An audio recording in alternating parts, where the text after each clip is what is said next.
Hello, everyone, and welcome to another episode of Chris's Chaos. I'm your host, Chris Cortez. We're doing a review of Monday Night Raw, held June 1st, 2026, this past Monday, in Inalpi Arena in Turin, Italy. Yes, I know. Give me your size for my Italian accent. This Raw, we're going to get into it now. I told you I'd do a Raw review, and it's like pulling teeth for me trying to get this out. But it's been busy and very busy week. Had doctor's appointment, had classrooms, teaching, had work, had a lot going on. Not to just multiple doctor's appointments. Won't get into it too much. But the point is we are just very, very, very, very busy. Okay. I want to do my accent I want to do the South Park, not even South Park, Team America World Police. I'm not there. I don't have the inhibition yet to just start doing the dictator from Team America World Police accent. But one day it'll come out because I like to think I do a pretty good version of that accent. We're going to do this review real quick. Jump into it. Lot of notes. More notes than I took for Clash in Italy itself. And I'm going to be much more critical about it. So let's get right into it. This Raw, it started off with a package recapping Clash in Italy. You hear Triple H referring to the card as a WrestleMania-worthy card. Okay, it would be part of it might be a part of a WrestleMania card, right? Night 1 maybe minus one match. Night 2 minus one or two matches, right? But it's not, entirely a WrestleMania card match. Would it be WrestleMania? If we saw this, would I be like, oh yeah, great WrestleMania night 1? No. Okay. It was a good show. As I mentioned in my review, you want to go back and watch it. It was a B plus show. Okay. With some good matches and maybe one great match. I'm talking about the Roman Reigns, Jacob Fatu. Again, though, minus the first 10 minutes of it. It was boring, the first 10 minutes. Everything else was great, but it was not a great match. The Brock Lesnar, Femi match, yes, you could have put that one on the WrestleMania match. And I personally think that the Rhea Ripley, Jade, Cargill match was better in Clash in Italy than WrestleMania. But nevertheless, if I went back and watched this, I would be just as pissed off about this card being night 1 as I was about night 1 being night 1. Okay, maybe a little less pissed off, but still, I think the majority of people would have been pissed off. So there you go. Now, the show actually starts with Roman Reigns getting out of his Mercedes utility van is what it looked like, with the Usos. Random dude hands him the title. I still don't understand why he does not travel with the United States, the world title. Way to show it off as if it's not already looked at as just a gimmick or a prop. He should be coming out with the title, but I guess that's for him. That's his deal. So he walks out, standing crowd, one's in the air, great spot. Italy, like I can't say it enough. They are one of the best audiences I think that we can witness around the world. They start singing to the tune of the OTC's theme, right? Followed by chants of OTC. Puts a smile on Reigns. Reigns is feeling good. He didn't even have to say, he really didn't even have to say Turin. He does say it, but say Turin, Italy, acknowledge me. He didn't need to say, he should have said, I think it goes without saying that Turin, Italy acknowledges me. Okay, and then that's it. Not so much acknowledge me in the second person, but in the third person, Turin, Italy acknowledges me. That's the way he should be doing it. I would say he is definitely leaning more towards the face side of things. I know you could say he's kind of a hybrid right now, and there's valid points for that. But I would say he's still as a hybrid, character, hybrid heel and face. He leans more towards the face side of things right now. He's working more like a face, and honestly, I think he should change up the whole gimmick, the whole spiel, the catchphrase, acknowledge me, which would be more of a face, a heel thing to do as a command. He should start talking about every single place he goes. And for instance, Turin, Italy, if he ends up in Chicago, Illinois, acknowledges me, right? And then lift up the hand. And that's it. That's all he needs to do. And it sounds better. It sounds catchy. It sounds more catchier. The crowd even starts singing to the, well, we already got that. He didn't, he should have, really, I'm looking at this. I'm worked up about that because that's how much I want. I think he should totally change the catchphrase. But I see a poster of what looked like Roman outfitted like Julius Caesar. I kind of like that. It makes sense. You know, then Roman, he's like, all right. Little Matthew McConaughey. I was like, what the hell's going on here? Fine with me, though. Love Matthew McConaughey, particularly in his older roles. I've been waiting for this day, he says, because there's no day like Acknowledgment Day, right? Jay on the mic saying first day on the job, and he already late. Who's he referring to? He's referring to Jacob Fatu. Jacob Fatu should already be falling in line, and that's where they're going with this. Fatu's theme plays, and eventually Jacob Fatu walks down the aisle wearing an all-black outfit, quite different from his usual attire, right? Some Olay chants for Fatu. The fans definitely giving him respect. Reigns says, let's not drag this out. You know what time it is. They've been dragging this thing out the whole time. Jay repeats the comment. Fatu stares down Jay. Reigns says, Jacob, I'm over here. You get the OTG chants, okay? A lot of chemistry between the Bloodline and the fans in Italy. Jacob says that tribal combat. I knew the consequences, the repercussions, and what would happen if he walked out with that title. I knew what would happen if I lost. Taking L's is nothing new. Taking L's is my whole life, right? Been taking L's my whole life. Taking an L, standing in front of you right now, right? Basically, in so many words. Then the Fatu chants. Speaking of L's, taking that loss in front of the whole world and my children seeing his father take a loss and keep his word. Last night I lost to my tribal chief. So he's already acknowledging Roman Reigns. But I didn't lose to yo punk ass Jay.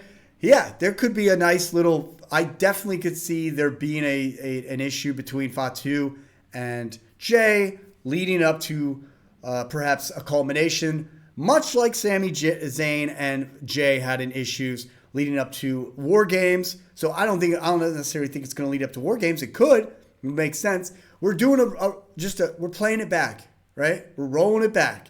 And a lot of people are critical of this. Honestly, though, I think it's working. And the reason why is because I enjoy Jacob Fatu that much. You know, we were skeptical. I think more people were skeptical about Sami Zayn and his like kind of involvement with the Bloodline and how they built up this story at first. But for me, for me, it just makes sense because it comes natural. It's Jacob Fatu who's already really in the Bloodline. I don't think this is going to be drawn out as long. I just think that there's going to be a little bit, he's kind of going to be the wild card, and that's what's going to happen. I think there's going to be, I'm very curious to see what happens with Solo, and I've already talked about it. I think Solo's going to be play a lot more of a role than it looks like right now. He kind of looks like as a B card SmackDown, Bloodline leader. That's what he's been this whole time for the last year. But I think what's going to happen is he is going to be the right-hand man to someone like The Rock. And the real civil, they're already kind of promoting WWE is like for like a Civil War tag team match between a Bloodline Civil War. The real Civil War is Reigns versus The Rock. Okay, and we've been talking about this for over a year and a half. It's just now, I think, could very well come into fruition. And Solo is the one that's going to really be the catalyst for all this happening. Because if The Rock finally shows up, Solo would definitely fall under The Rock. And then it would cause for concern for Reigns because Jay, Jimmy, and Jacob could very well turn. I think the other option, and this is the one I really want to see, even if The Rock doesn't show up, is that Solo pretty much gets jumped by Tama Tonga and Tala Tonga. They get back Tonga Loa. They maybe even bring back JC Mateo, and they start the Guerrillas of Destiny. Okay, Because the Guerrillas of Destiny, I think, are okay. And I know I'm shooting here, right, for the stars, but I think that they're underrated right now. I think it's underestimating how cool the Guerrillas of Destiny are, and how great they of an impact they could have in the WWE if you give them the chance. Okay, but people aren't giving it. They're not giving them the chance. They're not packaging them up the way they're supposed to be. They put them under the moniker of a secondary bloodline. Okay, rather than literally like putting themselves out for the package that they already had, and then and essentially making them the alternative Samoan family. Okay, the other bloodline, the real other bloodline, right? Not even the other bloodline, the real bloodline, right? It could work out that way, but they didn't do it. So I digress, though. Jacob says, but let's keep it 100. Roman, I acknowledge you. And that was that. He gets on one knee, lifts his hand up, right? Extends his hand. Roman shakes his hand, holds on to it. Roman says, you don't understand this now, but I love you, Jacob. Jimmy says, you are here now, Jacob, and this is a warning shot to everyone in the back. You the twos and we the ones, lifts the fingers in the air. Jacob slowly lifts his finger in the air, does his head shake. They look good together, all four. You know, this is the most dominant team already in the WWE, you know, and that's that. I would say, yeah, with the Usos and Reigns, they're the most dominant. But now with Jacob, they are the most dominant team. They totally surpass teams like The Vision or Judgment Day or, the Solo team. I can't even remember the initials, right? That is the name of the Solo Sikoa team, right? That's how bad it is. And that's that. This lasted like over 30 minutes. This took up the time. And I'm going to get into that. This is something, one of the most biggest criticisms that I had about this show was that they could have had one more match. They could have. I do not like the qualifying fatal four ways. I can't stand it. I really am thinking they need to change.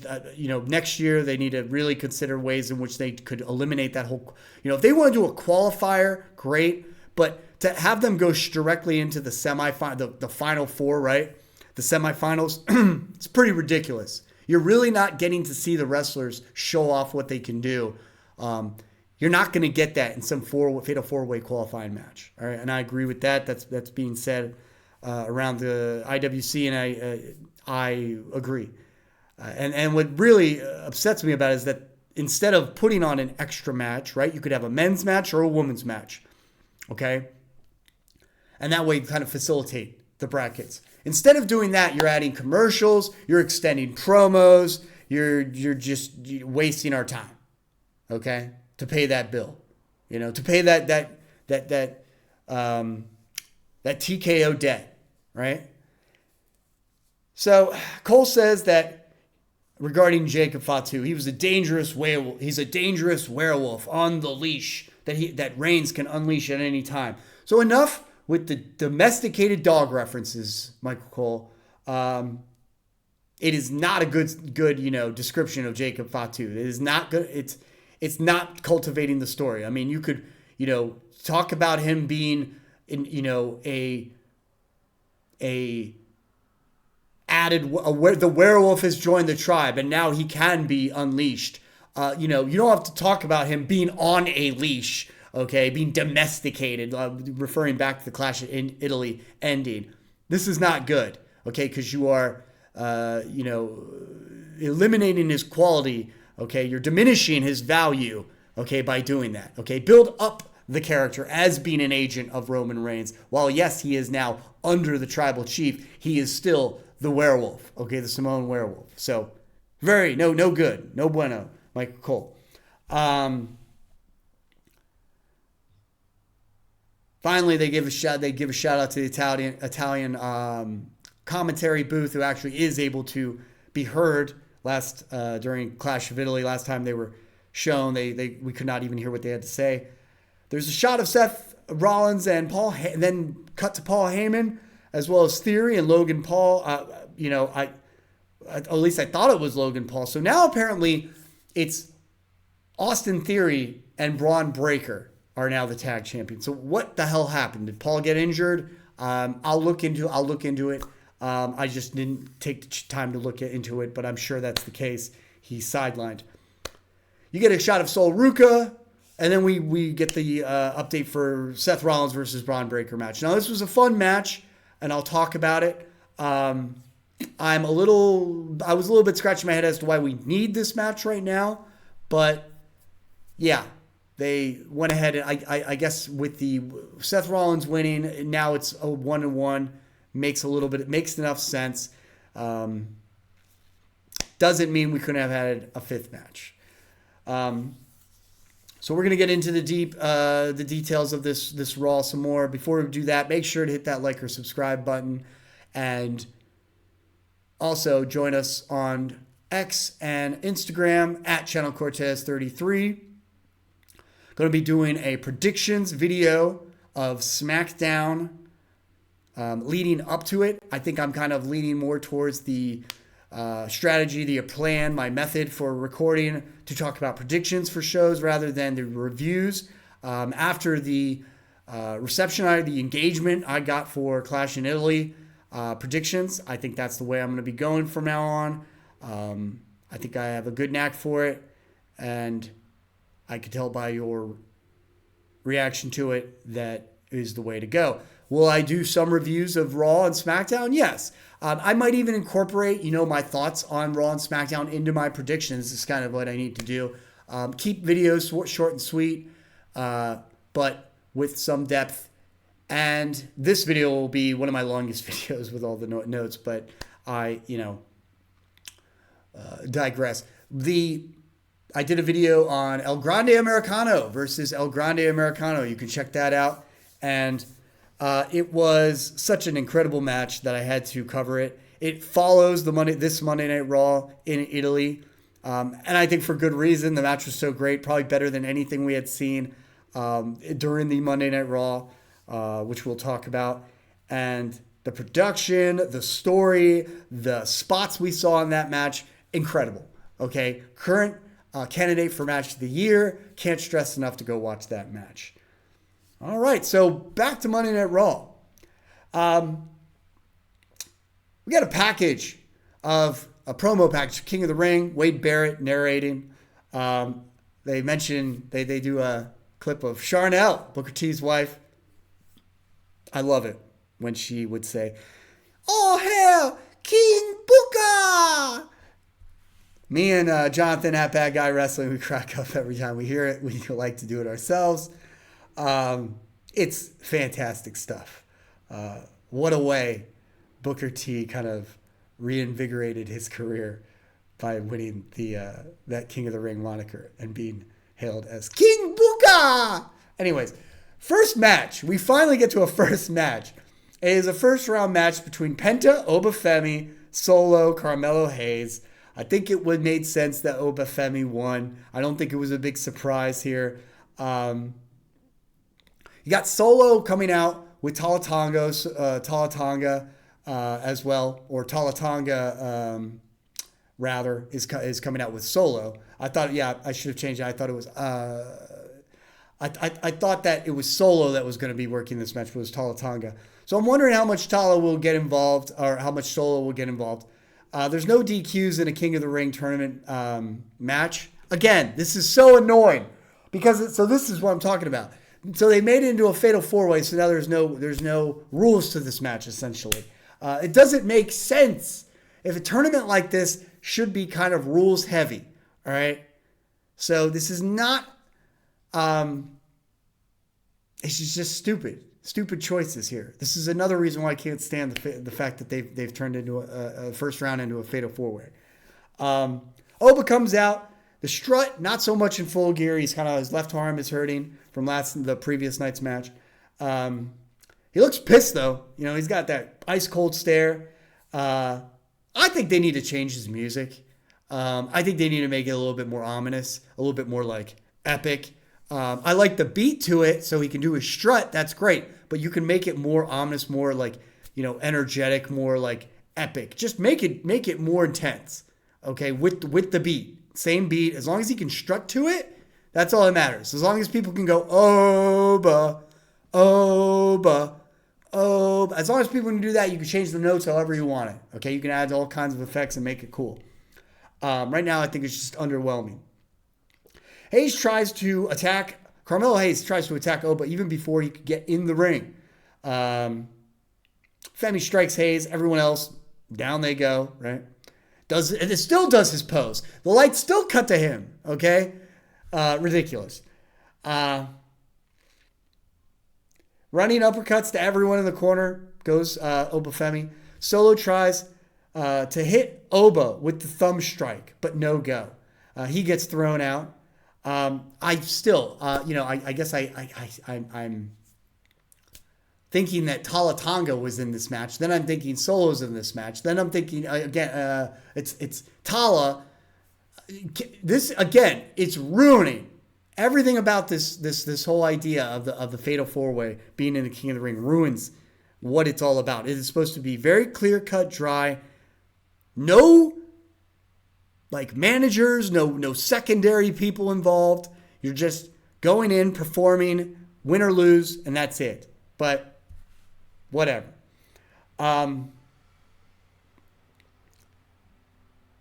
So he gets thrown out. Penta and Hayes are in the ring. Hayes with a fadeaway leg drop off the rope. Lots of kicks to the face and with some leaps here and there. God, so stupid. Hate this. I hate it. Hate it that's Fatal 4. Double super kick to Oba. Comes back with a double choke slam. Then commercial. Back to the show. Penta's chopping Hayes and Solo with a double clothesline to Hayes and Penta. Right. In the corner, Solo strikes Penta. Then the hip attack. Femi runs the ring. Clothesline Solo. Super kick by Solo. First 48 by Hayes. Runs toward Penta and Hayes. Misses the dives into the post. Tala Tonga gets involved. Looked like a headbutt. Oba out over the barricade. Hayes and Penta in the ring. Then Solo back takes down both down. A series of trading moves leading to Penta with the Penta driver is what Cole's calling it anyways. Outside, Femi rises up. Tala tries to take him out, misses the boot. He will get back suplexed onto the announce table. Femi takes out everyone and hits Solo with the fall from grace. Like I said, can't say I'm surprised. I thought it would have been interesting to have seen Solo win this match, right? He could definitely use some kind of a boost, but we knew it was going to be Oba moving forward. He gets on the mic. He says, Brock wondered if Oba Femi can't take an ass whooping. What do you do after taking 7 5s? He said, well, he's still standing. He will become king of the ring. And Brock, you coward, remember we are still 1-1. I will see you down the line. I mean, could they build this up any more to Brock Lesnar coming out at one point during the semifinals and attacking Oba Femi? Or, and this would be harsh, but this Oba could make it all the way to the finals, and Brock interferes in that match. Do we want to see that? No. What I do see coming, nevertheless, it's probably going to happen in the semifinals. Brock will get involved, take out Oba, set up a match but still should set up a match for SummerSlam, not Night of Champions. That's what irks me about this whole situation is that, I mean, to be quite honest with you, I don't even think Oba even needs to be in this thing, all right, let alone win this thing, because he does not need any more push. He's already so over with the audience. He doesn't need this. This is just building the story back to Brock. And I don't think that Night of Champions is the place to do the third match. It's not. So, yeah. What I'm thinking is that there will be interference with the semifinals. If not, and he goes all the way, it'll definitely happen at the finals. And I want to see the interference at the semifinals, but I want it to be the match to be actually taken to SummerSlam. And that could very well happen. They just may not have enough room for Night of Champions for Oba and Brock. He may call Oba after being, after the interference from Brock during the King of the Ring. He could very well say, you know what? I'm taking you out in Minnesota. I'm calling you out for SummerSlam. Forget Night of, just totally over, step over Night of Champions. Just say, look, I want you at your hometown. I'm going to end your career at your hometown. There you go. Or even Paul Heyman could say, you know what? Oba could say, hey, I want you at Night of Champions. I want you as soon as possible. Heyman could come out and say, look, Brock fights when Brock wants to fight. And he fights where he wants to fight. And he wants to take you out in his hometown of Minnesota. Boom, SummerSlam. So that's probably the way it should go. That makes sense to me. And that will be the way it works out. So we get a video package of Seth talking down to Bron Breakker, how he's not ready, and Bron responds that he never needed Seth's vision. And every day from this day forward, he's coming after you. Seth's a marked man, zero allies. There's one bridge he hasn't burned that I was thinking about, and that's Cody Rhodes, to my knowledge. He has not turned on Cody per se. And it would make a lot of sense for Cody to make a surprise appearance and say, hey, you never asked if I would help you, because I never forgot how you helped me take on The Rock and Reigns, then assisted on night 2 in keeping me from getting that chair shot, right? You helped me achieve what my father could never accomplish, and I could never forget that. And that's that. That's kind of his last lifeline, really. I know they're on different programs, so it would make even more sense if that's the guy who comes out to help him in the end. And that's something that we could do later on. Because clearly Cody Rhodes has a lot going on with himself and Gunther. Kathy Kelly in the ring introduces Sol Ruca as the new IC champ. Sol is looking very colorful in her outfit, so to speak. Very, very colorful. The "You deserve a chance," she says, "I believe it. All of you believed it. So from the bottom of my heart, grazie." Props to Lynch, who was hesitant to have the match. She proved her wrong, and it's not just me saying it. Everyone is saying it again, referring back to Becky Lynch's catchphrase.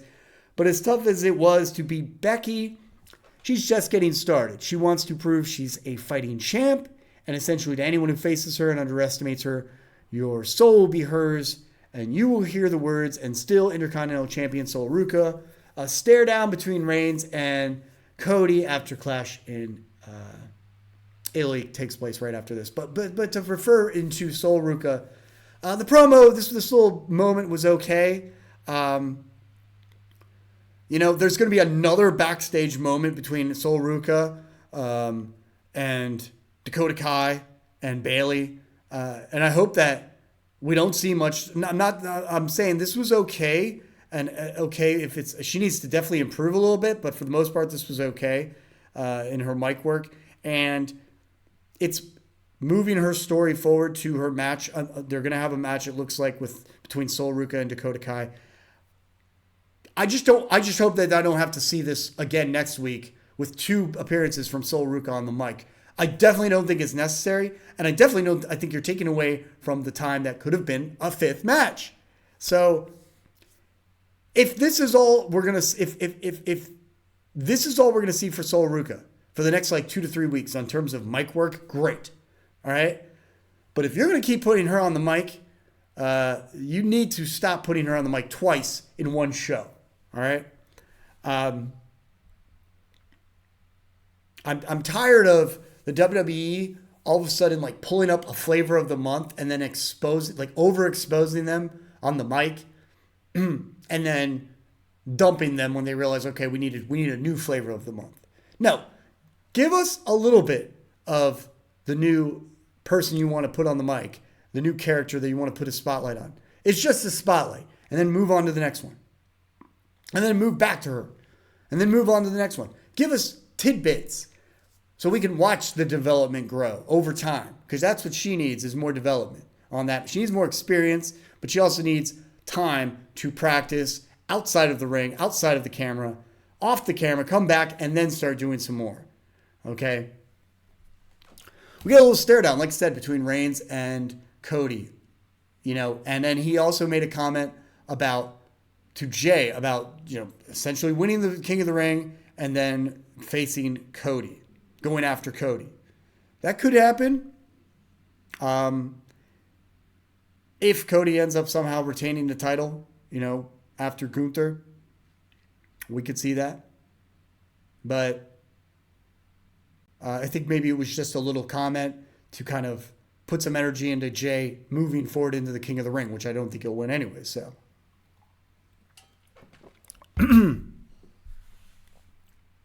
So we get to the second match.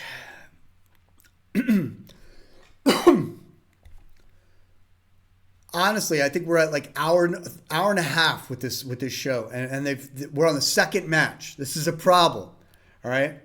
And they cut to why the hell did they cut to a commercial? The fans of Italy were singing the hell out of Ray's song. I've never heard that before, and it sounded awesome.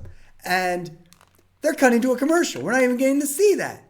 I wanted to see that. So stupid.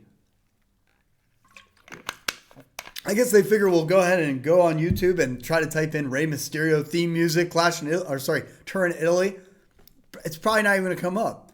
But, man, way to take away from the moment. You talk about, the WWE talks about wanting to have moments. Way to take away a cool moment for Monday Night Raw. Idiots. So it's been over, like I said, it's been over an hour of the show. Still only got, now we're getting the second match.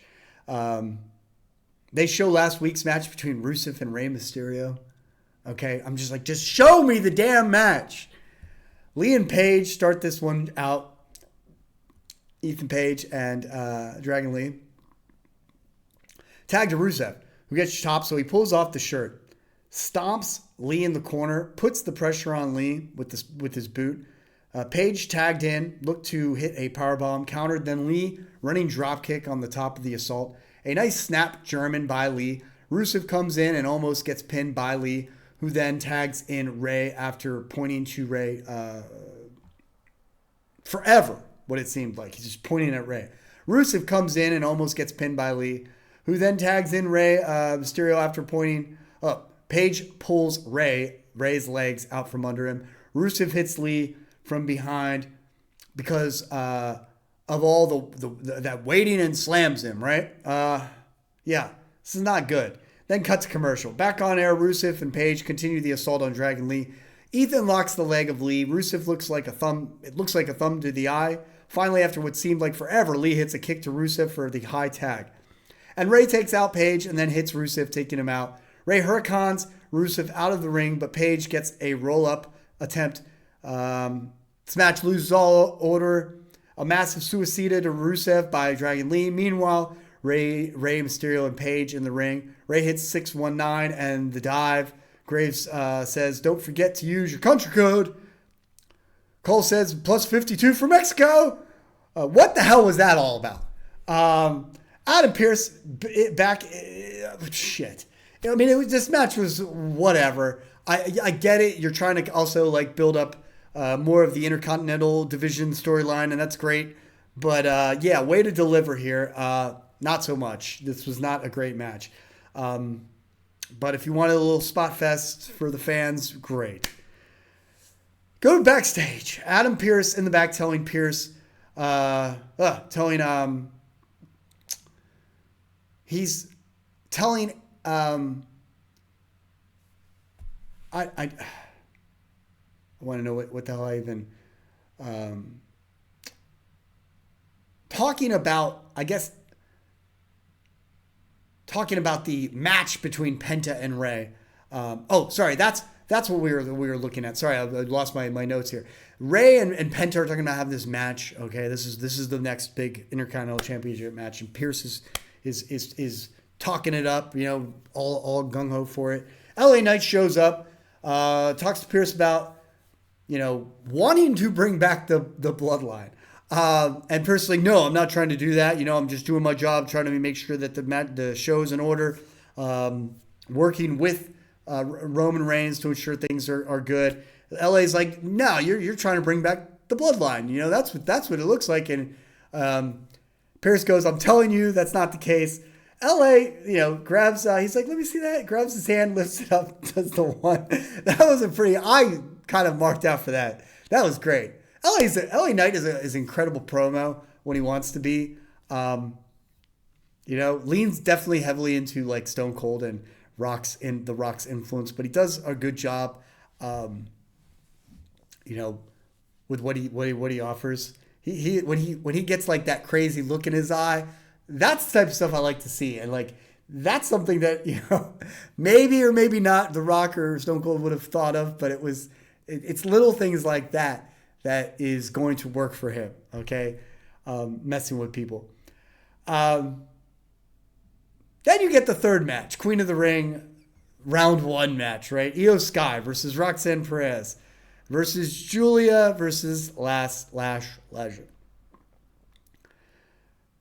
At the start of this match, Legend catches Giulia, but Io Sky hits the missile dropkick from the springboard. Perez attacks Io Sky, who fights back, gets caught with the kick, sending her out of the ring. Big boot from Legend. Get a guillotine choke from Giulia on Legend, who places her on the top turnbuckle to break the hold, I guess. Whatever. Missile dropkick from Giulia to all 3 women. Legend was carrying Sky and Perez, so Giulia in control before the commercial break. Cut back to outside the ring where Legend is thrown into the ring by Perez and Giulia.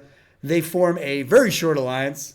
Perez slams Giulia into the announce table, runs back in the ring to attack Io Sky. Perez goes up to the top, gets caught by a dropkick from Io. She's so fast.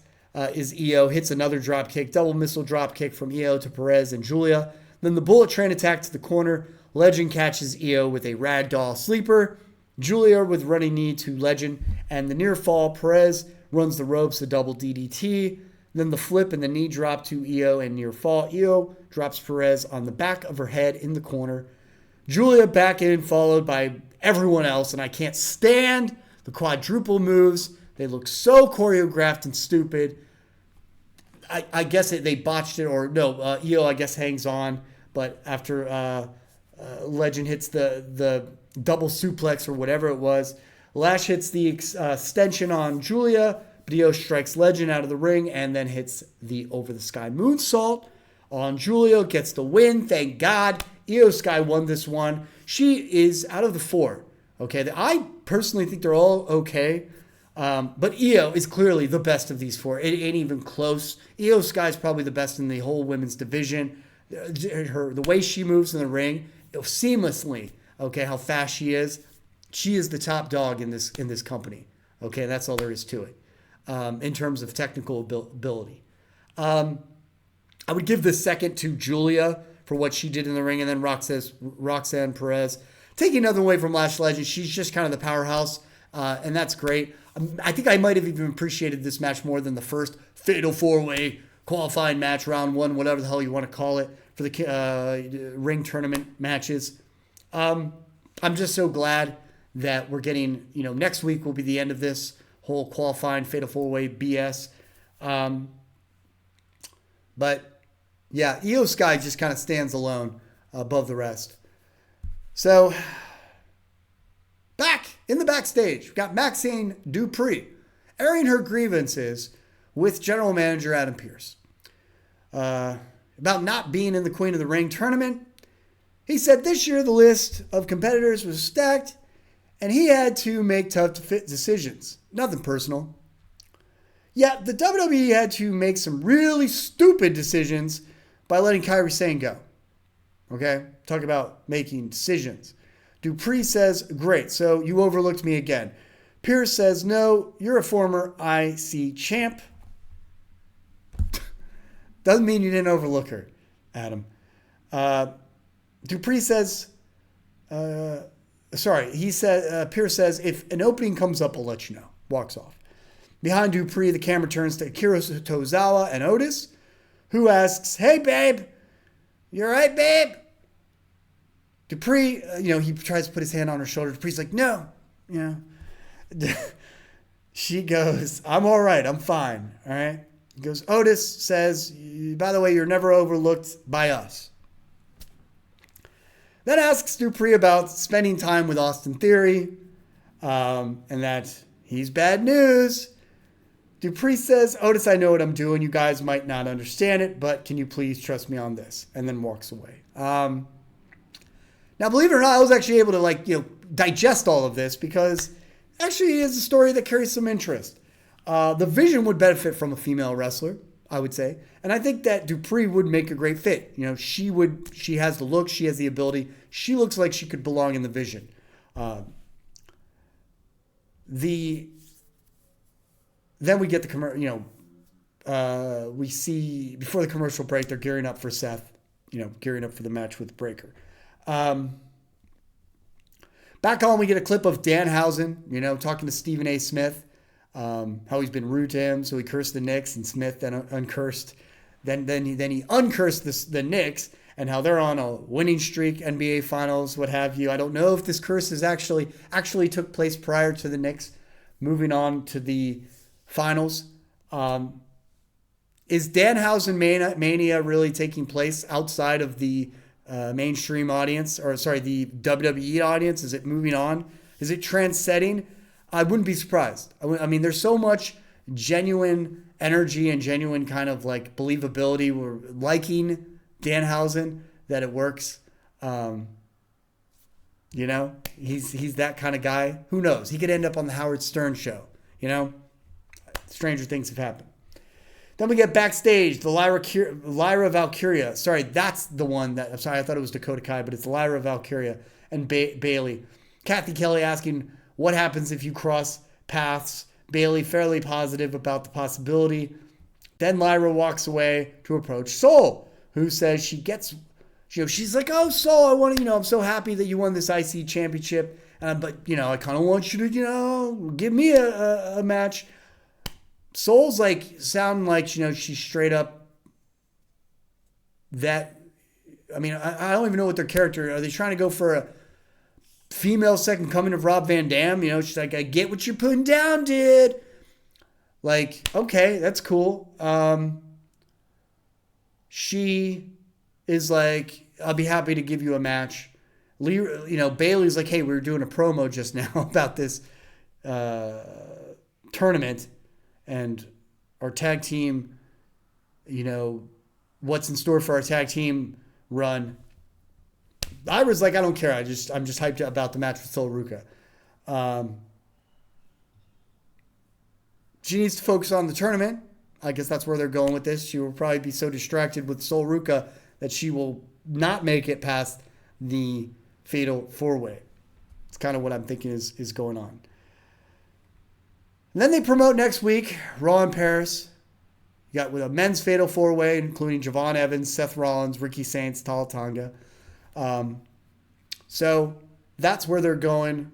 So we can look at the Fatal 4-Way matches for next week for SmackDown. Think about that. The women's Fatal 4-Way match will be Becky Lynch, Alexa Bliss, Chelsea Green. Now, I think that if anyone is going to win this match, here, let me look at this real quick. Let me just take a look at this. So yeah, Liv Morgan, Lynch, Bliss, Green. If anyone should win this, it should be Green. If they really want to, they already have a seasoned wrestler or superstar in the tournament with Sky. It should be Chelsea Green. Get some, there should be some spotlight on her. Okay, and that would make sense. Do I think that necessarily was going to happen? No. I could see them putting Bliss in, and we get a Bliss versus Flair match. I could see them doing the safe route, doing that, and that will start to set up for the feud, the breakup between the two. It would make sense. So then the only one that would be new, if that was the case, would be Jesse James. We're going to talk more about that with the SmackDown. I plan to do a SmackDown predictions, but just to kind of get things rolling, it will make sense for the safe bet is Bliss going, and so I'm just going to go with that from Monday Night Raw. For Bliss, that's who I think is going to win for Monday Night Raws the next week. I'm going with Bliss, and that's that. That would mean that SmackDown is going to get the other two matches. They have not announced who the which qualifying match is going to be on SmackDown. We'll talk more about that when I do my SmackDown video real quick that you can catch. So we backstage, Roxanne Perez, she's pissed now. She's lost. Then Liv runs in talking about how good she's going to look as Queen of the Ring. Then turn to Roxy, her sweet little Roxy, as she says we take opportunities, pointing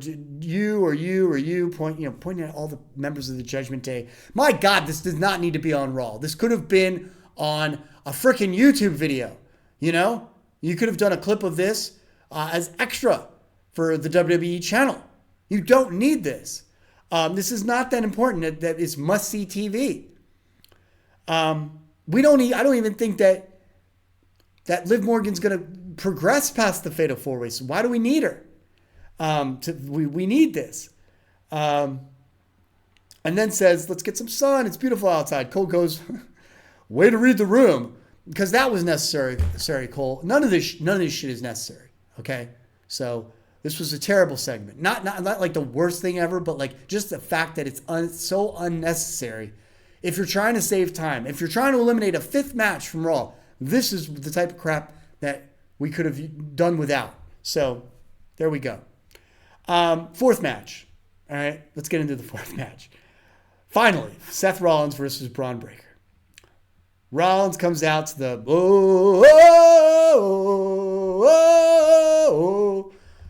stands there for a while. He's just literally standing there for minutes. Like I said, you could have added another match. Breaker's music hits. I like Breaker's music. You can't really sing to it necessarily, or at least it's not, a well-known enough song that you could sing to it. And he's rocking the tag team titles at this point. And I must have not paid attention to the fact that he's now considered a tag team champion, a part of this tag team championship. Well, what are they going? Freebirds rule? I don't know. Walking down with Heyman. Cole refers to Breakker as the head of the snake that is the Vision and the history behind Breakker, and Rollins talks all about it. Not going to get into it. Bell rings. They circle the ring. Breakker lifts Seth, takes him to the corner, but then Rollins strikes back. Breakker hits the first German suplex of the match. Whip to the rope, misses attack. Sling blade by Rollins. Clothesline over the top. Suicide dive, and then another one by Rollins. Breakker grabs Seth, tosses him over the barricade before the commercial break. We get back from the break. Seth is delivering open hand strikes, but Breakker able to duck the last one and hits a second German suplex. We get Suplex City chants already. Outside the ring, they're exchanging strikes. Breakker slams Seth to the post, then measures for a running flying elbow that did not look good at all. Looked like he missed him by half a foot. Slams Seth on the announce table, in and out of the ring to break the count. Clears both announce tables. Seth catches Breakker over his head, but Breakker strikes out of that. They go back in the ring. A military press by Breakker, countered into a reverse DDT. That looks good. Clotheslines by Seth, building momentum with each one. You get a near fall. Then he knees Breakker, sending him down. Springboard, swanton, and another near fall. He goes up top, and Breakker catches him, rakes the eyes. Seth rakes Breaker's eyes. But Breakker hits the Frankensteiner. And this was sick. He runs up like Kurt Angle style. Used to, and executes it really well. Near fall. That was a great spot.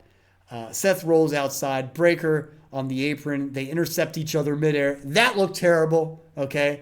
Looked like two children playing on a parent's queen bed. That's how terrible it looked. And then they even did a replay of this shit.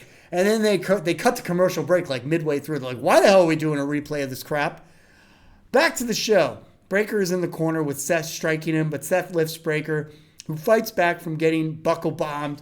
Seth does deliver the sit-down power bomb and a near fall. Graves and Cole try to play it off to exhaustion as to why there was no buckle bomb. Seth breaks Breakker on his shoulders, climbs the steps, but Breakker breaks free, pushes Rollins into the post. Goes to the top. Rollins leaps to the top, hits a superplex into the Falcon Arrow. Almost it was Breakker who hit the suplex. Amazing athleticism by Rollins, near fall. Back kick from Rollins, then a spear out of nowhere from Breakker. Rollins rolls out. On the outside, Breakker tries for a spear. He's on the announce table, leaps to the other announce table into a pedigree that looked terrible. Back in the ring, another pedigree and a near fall. Seth measures Breakker for probably the stomp. Austin Theory joins the fray, attempts to distract Seth, who brings Theory into the ring, then clotheslines him out of the ring, dodges the spear from Breakker, who hits the post, clothesline from Rollins, grabs the arms, kicks Breakker, then Heyman distracts the ref while Theory strikes Rollins with the tag team title. Montez Ford, out of nowhere, runs into the ring, leaps over the post onto Theory, who is standing on the floor. Incredible! That's incredible display of ability from Montez Ford. That never ceases to amaze me, the way he's able to leap over the post onto a floor. Then he gets speared to hell by Bron Breakker, of course. Breakker back in the ring, hits Rollins with a spear, but still just a near fall. Breakker hits the ropes, gets caught by a kick to then the stomp, pin attempt, and Heyman puts Breakker's foot on the rope. Both the ref and Rollins sees this. Seth stares down Heyman kind of psychotically, like he's going to do something crazy. Heyman says he has no respect for Rollins. Meanwhile, Breakker attempts to around the corner spear that he's done. But Rollins is aware of it. This was a good moment, a good spot, because Seth looks like he's completely focused on Heyman. Gets out of the way, and Breakker spears Paul Heyman through the barricade. This is the spot of the night, in my opinion.